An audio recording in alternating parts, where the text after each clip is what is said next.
किस चीज़ की तैयारी कर रहे हैं आप?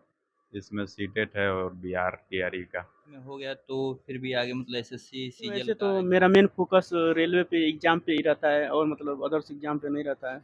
क्या लगा यार, आपने क्या 5 साल बीत 5-6 साल बीत गए, जो कि वैकेंसी देना चाहिए था टीचर वाली, लेकिन एक भी वैकेंसी। नमस्कार दोस्तों, आप सभी का स्वागत है हमारे चैनल मऊ दस्तक में। आज हम आ चुके हैं दरगाह में, जहां एक डिजिटल लाइब्रेरी खुल चुकी है। युवाओं के लिए एक बहुत ही सुनहरा अवसर है तैयारी करने का। और ये देखिए, इस डिजिटल लाइब्रेरी का नाम है माँ आदि शक्ति आर के डिजिटल लाइब्रेरी। आइए हम आपको लाइब्रेरी के प्रांगण में लेकर चलते हैं।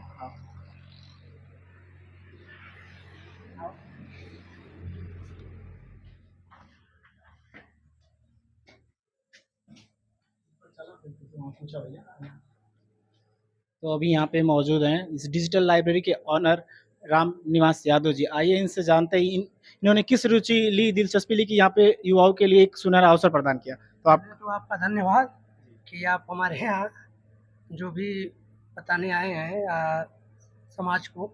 इस दृष्टि से हम कहें कि यहाँ पे ज़्यादा से ज़्यादा बच्चों पढ़ने में प्रयास करें। जो मऊ, इलाहाबाद जैसे कि लखनऊ जाते थे, अब हमारे यहाँ हर सुविधा मौजूद रहेगी, तो नज़दीक रहेगा, घर रहकर पढ़ सकते हैं, कम खर्च आएगा, ज़्यादा बेनिफिट मिलेगी। इनकी कितनी बढ़िया सोच है, बताइए। जो लोग अफोर्ड नहीं कर पा रहे इलाहाबाद, लखनऊ जाकर पढ़ने के लिए, उन बच्चों के भविष्य के बारे में इन्होंने सोचा और वही डिजिटल लाइब्रेरी का यहाँ पे इन्होंने सुविधा उपलब्ध कराया है। तो अब डिजिटल लाइब्रेरी क्या क्या सुविधा है आपके यहाँ? देखिए, जैसे बुक वगैरह हो गई और बाकी चिल्ड रूम हो गया या चाहे व्यवस्थाएँ हैं, आरओ जैसे पानी है, सारी मतलब एक सुविधा जो पढ़ने के लिए चाहिए, वो सारी सुविधा है। जहाँ बड़े-बड़े शहरों में जो सुविधा देखने को मिलती है, यहाँ एक छोटे ग्रामीण क्षेत्र में इन्होंने वो सेवा उपलब्ध कराई है। आइए हम लेके चलते हैं लाइब्रेरी के अंदर और बच्चों से आपको लेकर चलते हैं इस डिजिटल लाइब्रेरी के प्रांगण में और आपको बच्चों से रूबरू करवाते हैं।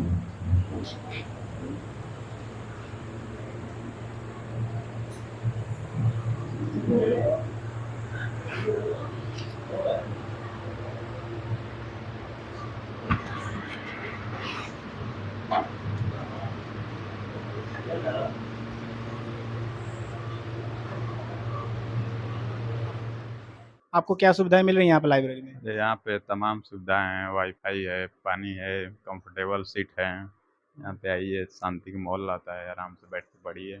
किस चीज़ की तैयारी कर रहे हैं आप? इसमें सीटेट है और बिहार टीआरई का। यहाँ पे हर जो बाहर जाके सुविधा जो मिलती थी, वो सुविधा उपलब्ध है आपको यहाँ पे? हाँ, यहाँ पे आप इलाहाबाद जाएँ या दिल्ली जाएँ, वहाँ से बेटर यहाँ सुविधा है। आप आइए, 6 घंटा 12 घंटा टाइम दीजिए और अपने लक्ष्य को प्राप्त करिए। आइए अन्य युवा हैं, उनसे हम जानने का प्रयास करते हैं कि किस प्रकार उनकी तैयारी यहाँ चल रही है। क्या नाम है आपका? हमारा नाम दुर्गेश चौहान है। हम यहाँ पे एसएससी का कैसी तैयारी चल रही है आपकी? और बढ़िया चल रही है। सुबह से शाम तक रहते हैं यहीं पे, अपना करते हैं। कहीं बाहर आपने तैयारी की है? और बाहर तो नहीं किए हैं, यहीं पे लाइब्रेरी 1 साल से ज्वाइन किए हैं और कर रहे हैं।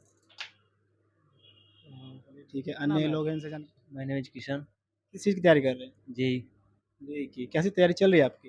अभी तो स्टार्ट किए हैं, अच्छी चल रही है। अच्छी चल रही है। यहाँ सुविधा कैसी मिल रही है आपको? यहाँ फ्री का इंटरनेट है और एक सेपरेट सीट मिल जाती है और कोई डिस्टर्ब करने वाला नहीं रहता है। कहीं बाहर गए आप तैयारी करने? नहीं, अभी फर्स्ट टाइम है लाइब्रेरी। बाहर जैसी सुविधा मिल रही है इलाहाबाद में प्रयागराज और जैसे कहा गया वाराणसी या लखनऊ मिल रही, वही सुविधा उपलब्ध है यहाँ पे? हाँ, वैसे बाहर जो से मौजूद है वो लगभग तन मन धन से अब तैयारी करने में लगे हैं। उनकी जानकारी हम लेते हैं। क्या नाम है आपका? हेमंत यादव। हेमंत यादव। कैसे तैयारी चली आपकी? अच्छी चल रही है। अभी तक पेपर दिया आपने कोई? हाँ, पेपर तो बहुत दिए हैं। सिलेक्शन किसी में? अभी तो सीआरपीएफ का एग्ज़ाम निकला है और एग्ज़ाम निकल गया है, यानी मेडिकल और फिजिकल बाकी है। हाँ, हाँ, मेडिकल फिजिकल बाकी है और यहाँ पर मतलब कि 8-8 घंटे मतलब प्रिपरेशन करते हैं। यहाँ क्या सुविधा मिल रही है आपको? सुविधा यहाँ मतलब सब कुछ है, वाईफाई है, लाइब्रेरी में अच्छी फैसिलिटी है और देखिए, एक युवा हैं जो यहाँ की सुविधाओं का लाभ उठाकर इन्होंने अपनी मेहनत और 8-8 घंटे की पढ़ाई की लगन से आज सीआरपीएफ का एग्ज़ाम क्लियर कर लिया है। आइए हम इनसे और जानकारी लें, क्या-क्या कठिनाई इनको दिखने को पड़ी आपको लगी इतनी तैयारी करने में? कोई भी तैयारी रहो जो उसको मन से करो तो कोई भी एग्ज़ाम निकल सकता है, चाहे एसएससी हो, चाहे रेलवे हो, चाहे कुछ भी। ये अच्छे से हम लगन से मेहनत करेंगे तो कोई भी एग्ज़ाम निकल सकता है। बस इतना कहेंगे कि आप लोग बच्चों से इतना कहेंगे बस अच्छे से मेहनत से पढ़िए, अपना सिलेक्शन और लीजिए। उनका देखिए मोटिवेशन यही है, अगर किसी भी तैयारी में तन, मन, धन से लग जाया जाए, तो उसको सफलता ज़रूर मिलेगी आपको। यही फल है जो इन्होंने आज अपना सीआरपी का एग्ज़ाम इतनी मेहनत कड़ी मेहनत के करने के बावजूद आज उसको क्लियर कर लिया है। आगे क्या देख रहे हैं आप? आगे यही करेंगे है। यदि सीआरपीएफ में हो गया तो फिर भी आगे मतलब एसएससी सीजीएल का एग्जाम करते रहेंगे ऐसे ही मतलब यानी अब तैयारी अपनी जारी रखेंगे। हाँ तैयारी जारी रखेंगे और अच्छी पोस्ट पर पहुंचेंगे एक ना एक दिन जरूर। सरकार से क्या उम्मीद लगा रहे हैं इस वक़्त? सरकार से यही कहना चाहेंगे कि हमारे यूपी में वैकेंसी जो आ रही हैं रहें। अभी जो और लोकसभा चुनाव चल रहा है घोसी में, आप क्या देख रहे हैं? चल रहा है। चल रहा है। चलिए, एक युवा थे, इन्होंने काफ़ी कड़ी मेहनत हमने आपको बताया, इन्होंने लगाई है और इन्होंने ये भी कहा कि अगर आपको सफलता मिल जाए, उसी सफलता डिपेंड ना रहे, अपने लगातार अपनी तैयारी अन्य कुछ बेरोजगार युवा यहाँ हैं जो तैयारी करने में लगे हैं, उनसे हम जानने का प्रयास करते हैं। आपका क्या नाम है सर? और मेरा नाम अजय कुमार है। कब से तैयारी कर रहे हैं आप? लगभग हम 3 साल से लगभग तैयारी कर रहे हैं। 3 साल से। एग्ज़ाम नहीं दिया आपने एक भी? क्या है, एग्ज़ाम दिया था मतलब रेलवे का जो ग्रुप डी था, पिछले वर्ष हमने एग्ज़ाम दिया था और उसमें जैसे मेरा जो कटा उसमें 2 मार्क्स से मेरा पीछे रह गया था। अन्य कोई एग्ज़ाम नहीं दिया आपने? नहीं, वैसे तो मेरा मेन फ़ोकस रेलवे पे एग्ज़ाम पे ही रहता है और मतलब अदर्स एग्ज़ाम पे नहीं रहता है। आपने क्या डिग्री ली है? मैंने डिप्लोमा किया है, मैकेनिकल इंजीनियरिंग से डिप्लोमा किया है, देवरिया से। देवरिया से। यानी गवर्नमेंट कॉलेज देवरिया से आपने डिप्लोमा कर चुका मैकेनिकल में, तो आपका रेलवे पे पूरा फ़ोकस है। तो रेलवे में इस बार आई है टेक्नीशियन की जॉब, क्या आपने फॉर्म अप्लाई किया है? जी सर, हमने फॉर्म अप्लाई किया है और उसकी तैयारी भी ज़ोरों-शोरों से चल रही है। कितने घंटे पढ़ते हैं आप? लगभग 8 से 9 घंटे। वैसे तो मैं एक टीचर भी हूँ, पार्ट टाइम मतलब एक मिडिल परिवार से आता हूँ और हम लोगों को मतलब जो परिवार जो है हमारे पिताजी एक किसान हैं और हम लोगों को इतना मतलब पैसा नहीं मिल पाता है कि हम लोग कहीं इलाहाबाद, बनारस या बिहार जाकर किसी रेलवे या किसी अन्य मतलब कोई भी गवर्नमेंट जॉब की तैयारी कर सकें।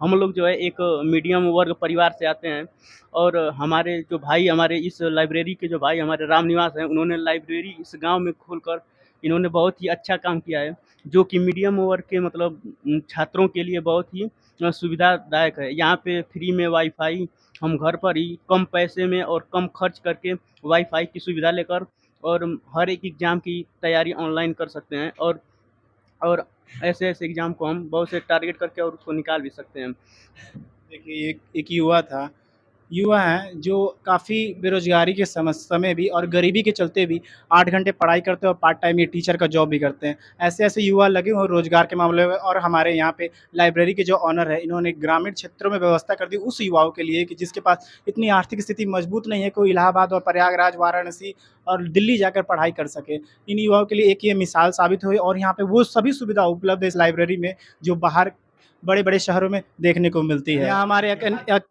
अन्य विद्यार्थी हैं, आइए उनसे जानने का प्रयास करते हैं वो किस प्रकार तैयारी कर रहे हैं। क्या नाम है आपका? अमन यादव। अमन यादव। क्या तैयारी कर रहे हैं आप? नीट का कब से लगे हैं? अभी अप्रैल से लगे हैं। उम्मीद लग रही है कि निकल जाएगा एग्ज़ाम? हाँ, निकल जाएगा। इस बार इंटर दिया होगा आपने? हाँ, क्या था आपका रिज़ल्ट? अच्छा था। अच्छा था। हाँ, आनंद आता है पढ़ाई में? एकदम आता है तभी तो कर रहे हैं। कहाँ तक पहुँची तैयारी आप? अभी तो अप्रैल से स्टार्ट हुआ 11th का। कितने घंटे करते हैं डेली तैयारी? डेली तो यहाँ पे आते हैं 12 घंटे के लिए और मैक्सिमम 10 आवर पढ़ लेते हैं। पापा क्या करते हैं? फार्मर है। फार्मर हैं। देखिए फार्मर का लड़का आज भी नीट की तैयारी करने में लगा हुआ है अपना और इन्होंने डेली बता रहे हैं कि 10 से 12 घंटा तैयारी कर रहे हैं और उम्मीद लगा रहे हैं कि ये नीट क्लियर कर देंगे इस बार। तो इस बार फॉर्म अप्लाई करेंगे कि नहीं आप? अभी नहीं 2 साल के बाद मतलब 11th और 12th के बाद फॉर्म भरेंगे। हाँ, 12th नहीं कंप्लीट हुआ आपका? नहीं, आपने कहा तो हमारा 12th कंप्लीट हो गया। नहीं 10th कंप्लीट। बैच लिया ऑनलाइन कोई? हाँ, फिजिक्स वाला से अर्जुना नीट 2025 लिया। कितनी फीस लगी थी? 9000। 9000 उसको तो जाया तो नहीं देने के, अब मन धन से लगे रहेंगे ना? हाँ, क्योंकि आपके पापा एक किसान हैं, वो आपको पता होगा कितनी मेहनत करके पैसे जुटाते हैं आपके लिए, तो उनकी मेहनत बेकार नहीं जाएगी, आप तो नीट की तैयारी कंप्लीट करके दिखा देंगे उनको। एकदम। आपके गाँव में कोई है सफल हुआ है अब तक? अभी तो नहीं। यानी आप पहला चेहरा हैं जो गाँव से अपनी सफलता हमारे एक अन्य भाई हैं, प्रयास करते हैं कि इनकी तैयारी किस प्रकार आपकी तैयारी किस प्रकार चल रही है? तैयारी तो अच्छी चल रही है, लेकिन तैयारी करते हैं, उसके बाद परीक्षा देते हैं, परीक्षा लीक हो जाती है। किसकी तैयारी कर रहे हैं किसी? प्राइमरी शिक्षक भर्ती की तैयारी करते हैं। आपने क्या किया बीटीसी या बीएड? बीटीसी किए हैं। बीटीसी किए हैं। बिहार में एग्ज़ाम हुआ था, उसमें आपने दिया था एग्ज़ाम? बिहार में एग्ज़ाम हुआ था, परीक्षा दिए थे, लेकिन पेपर लीक हो गया है। पेपर लीक हो गया है। कब से लगे हैं तैयारी में आप? तैयारी में तो हम लगे हैं लगभग 2019 से लगे हैं। 2019 से। यूपी सरकार से क्या आस लगाया आपने? यूपी सरकार से आस नहीं है कोई। कोई आस नहीं है। इस बार चुनाव में, लोकसभा चुनाव में बदलाव मिलेगा देखने को? बदलाव तो होना चाहिए और होगा भी बदलाव। आपने देखिए यानी क्या होता एग्ज़ाम दिया था बिहार वाला, हो नहीं पाया, फिर भी आपने हार नहीं मानी है, लगे हैं, यानी अपनी इच्छाओं को अभी तो आपने जागृत रखा है। आगे भी तैयारी ऐसे चलती रहेगी आपकी? है। हाँ, तैयारी तो चलती रहेगी, अब देखिए क्या होता है। परीक्षा दिए थे लेकिन पेपर लीक हो गया था, इसलिए नहीं हो पाया। और यहाँ भी यूपी में भी दिए थे आरओ का, वो भी पेपर लीक हुआ था। पेपर लीक हो जाता है तो मान लीजिए क्या करना है। देखिए आज भी जो युवा की अपनी समस्या, यानी अपनी कोई ना कोई बहाना ढूँढते हैं कि हमारा ये नहीं हो पाया, उन लोगों के लिए एक मिसाल है। इन्होंने लगातार हार नहीं मानी है। पेपर लीक होने के बाद भी इन्होंने अपनी तैयारी जारी रखी है और तन मन धन से लगे हैं कि एक ना एक दिन ये ज़रूर प्रयास कर लेंगे। और सरकार से रोज़गार के मामले में ये लेकर काफ़ी नाराज़ दिख रहे हैं, क्योंकि सरकार से हर छात्र उम्मीद लगा बैठता है कि वो वैकेंसी निकाले, पर सरकार की विफलताओं के कारण छात्र को भुगतना पड़ता है आजकल।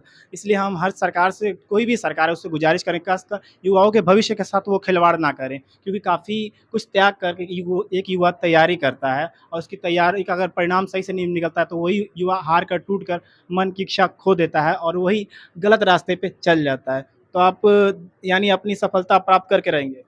हाँ, कोशिश तो है, कोशिश कर रहे हैं, देखिए क्या हो रहा है। भर्ती आएगी तो ज़रूर सफल होंगे। हाँ। तो देखिए खासकर ऐसे युवाओं, कम से कम सरकार सोचे, अगर दिन ब दिन उनकी उम्र ढलती जाएगी तो उनके लिए लास्ट में कुछ ऑप्शन बचने वाला नहीं है और बेरोज़गारी लगातार ऐसे ही बढ़ती जाएगी। इसलिए हम सरकार से गुहार करेंगे कि युवाओं के भविष्य के साथ खिलवाड़ ना करें और आवश्यकता अनुसार वैकेंसी ज़रूर लाइब्रेरी में एक छात्र हैं जो अपनी पढ़ाई में मगन हुए हैं। आइए उनसे हम उनकी राय लेते हैं और जानते हैं किस प्रकार वो तैयारी कर रहे हैं। आपका क्या नाम है? अखिलेश मौर्य, किस चीज़ की तैयारी कर रहे हैं आप? बीपीएससी टीचर का। बीपीएससी टीचर का। आपने बीटीसी किया या बीएड? बीटीसी किया था मैंने। बीटीसी किया। इससे पहले बिहार एग्ज़ाम पेपर दिया था आपने? हाँ, दिया था, जो कि जल्दी लीक हो गया था जो पेपर बिहार में। हाँ, और यूपी सरकार उससे क्या उम्मीद लगा रहे हैं?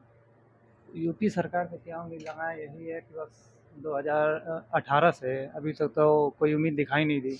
एक दो पेपर कराई जो आरओ का था और जो पुलिस वाला था, दोनों भी लीक हो गए।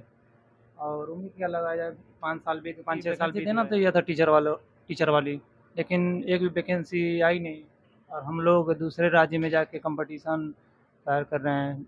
क्या करें, मजबूरी है कि समझ सकते हैं आप। देखिए ये जो है देखा जा रहा है कि यूपी के लड़के बिहार में जाके पेपर दे रहे हैं, बताइए। वो पढ़ाई तो करे यूपी में बीटीसी बीएड करे, पर तैयार जब उनको टीचर की वैकेंसी चाहिए तो बिहार में जाकर दे रहे हैं। खासकर ये सरकार लगभग बता रही 2018 के बाद अब तक वैकेंसी टीचर की एक भी नहीं आई है। तो इसको सरकार को कहना चाहिए कम से कम वैकेंसी निकालें, ताकि युवाओं को जैसे जैसे समय बीतते जा रहा है उनके समय ना बीते और समय से पहले ही वो नौकरी में ज्वाइन कर ले। हमारे ये भाई थे, ये लगे हुए हैं, इन्होंने कई एग्ज़ाम भी दिए हैं बिहार में जाकर, पर किसी कारणवश इनकी सिलेक्शन नहीं हो पाया। यूपी सरकार से ये उम्मीद लगा के बैठे हुए हैं अभी तक कि हाँ, सरकार वैकेंसी निकालेगी और जॉइनिंग होगी।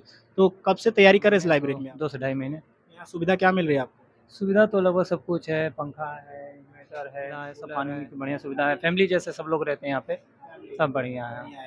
बढ़िया है सर। तो यहाँ जैसे देखा जा रहा है कि बाहर जो होता है, बाहर बड़े-बड़े शहरों में, उससे बढ़िया सुविधा यहाँ पे देखने को मिल रही है आपको?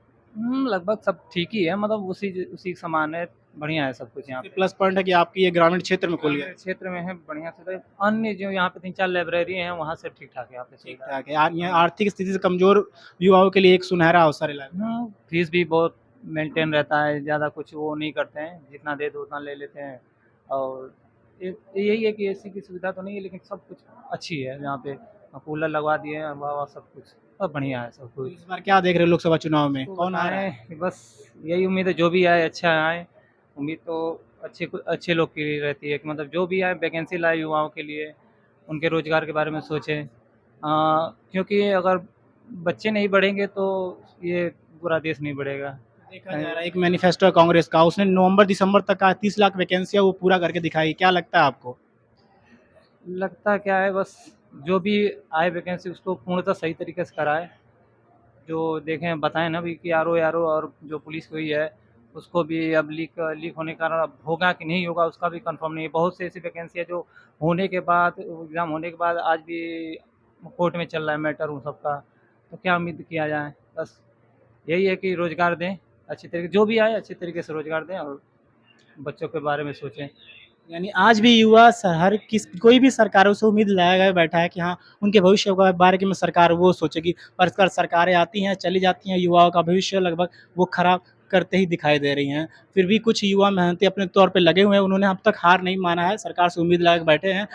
5-5, 6-6 साल उम्र बीतती जा रही है, 5-5, 6 साल, मैं 5-5, 6 साल के अंदर अगर कोई वैकेंसी आई होती, हम लोग भी कहीं हो गए होते।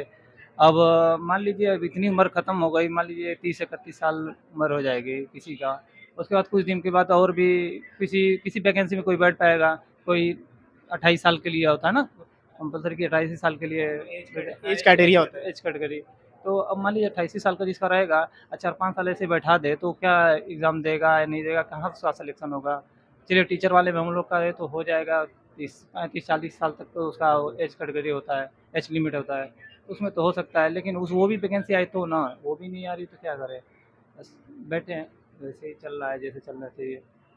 यानी सरकार से कम एक उम्मीद ये लगानी चाहिए कि अगर सरकार 5 साल 6 साल बाद जो वैकेंसी निकालती है, तो जो 5-6 साल पहले के जो युवा तैयारी में लगे हुए हैं, कम से कम उन्हें एज क्राइटेरिया में छूट दे और उनके बारे में सोचे। अगर वो 5 साल बाद वैकेंसी निकाल रही है, अगर बच्चों को तैयारी करते उन समय बीत जा रहा है, उनकी उम्र भी घट जाती है और वैकेंसी के क्राइटेरिया से वो एज क्राइटेरिया से बाहर हो जाता है, जिसके कारण वो पेपर देने से वंचित हो जाते हैं और उनका भविष्य लगभग खराब ही समझा जाता है। क्योंकि जिस तैयारी की वो लगे रहते हैं, वो समय से नहीं हो पाता है और वो अपनी उम्मीदें भी छोड़ देते हैं। तो हम सरकार से ये उम्मीद करते हैं कम से कम युवाओं के बारे में सोचे, उनके भविष्य के साथ सरकार खिलवाड़ ना करे। और जो रहा पेपर लीक का मामला, उसमें खासकर सरकार ध्यान दे और जैसे पाया गया कि दोषियों को पकड़ कड़ी से कड़ी सज़ा दी जा रही है, सरकार ऐसी व्यवस्था करे कि युवाओं को कम से कम उसमें किसी असुविधा का सामना ना उनसे जानने का प्रयास करते हैं कि युवाओं के लिए किस प्रकार वो प्रेरणा का स्रोत बने हुए हैं। तो युवाओं के लिए किस प्रकार प्रेरणा का स्रोत बने हुए आप सर? बस हम प्रेरणा के लायक नहीं है, बस उनका मनोकामना जो है वो पूरी हो, जल्द से जल्द अपना एम पाएँ, इससे ज़्यादा खुशी हमारे लिए और कुछ हो नहीं सकती है। देख लीजिए यहाँ पे आजकल जो बड़ी-बड़ी कोचिंगें खुली हुई हैं, उनका सोर्स क्या है? धन कमाना। और ये हमारे भाई साहब हैं, इनका धन नहीं सोर्स कमाना, इनका गरीब बच्चों को समाज में ऊपर उठाना है और इन्होंने बहुत ही सराहनीय कार्य कर रहे हैं। ऐसे ही अगर पूरे देश में हमारे हर जगह व्यवस्था हो जाए, तो आज हर गरीब का बच्चा पढ़ेगा और आगे बढ़ेगा और देश में बेरोज़गारी होगी तो रोज़गार के लिए लड़ने के लिए खड़ा हो सकता है। जहाँ कुछ लोग चुपचाप उस मुसीबत को सह रहे हैं बेरोज़गारी को, आजकल अगर वही पढ़ा रहेगा छात्र तो वो उस लड़ाई में लड़ने के लिए आगे आता रहेगा। इसी तरह आप बने रहिए हमारे साथ। मैं अजय कुमार, मऊ दस्तक न्यूज़ चैनल से अगले अपडेट के लिए, तब तक के लिए धन्यवाद।